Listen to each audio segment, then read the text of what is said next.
ইনবক্সে মেসেজ আসবে কিন্তু সিন হবে না, রিপ্লাই পাবে না, পরে থাকবে ওইভাবেই। কেউ কেউ হয়তো অপেক্ষায় থাকবে, এই বুঝি আসলো অনলাইনে।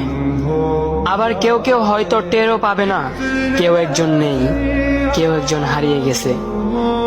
হঠাৎ একটা সময় কারোর হয়তো মনে পড়বে, কে জানি আর নেই।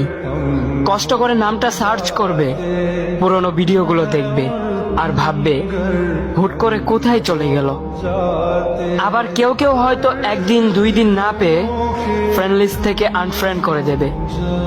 যখন আমি থাকবো না তখন আমার স্মৃতি কারোর মনে পড়বে, হয়তো পড়বে আবার হয়তো পড়বে না। তবে হারাতে হবে, হারাতে হয়, হারিয়ে যাওয়াই নিয়ম। পার্থক্য একটাই, কেউ আয়োজন করে হারায় আর কেউ হুট করে হারায়। আমি না হয় হুট করে হারিয়ে যাব।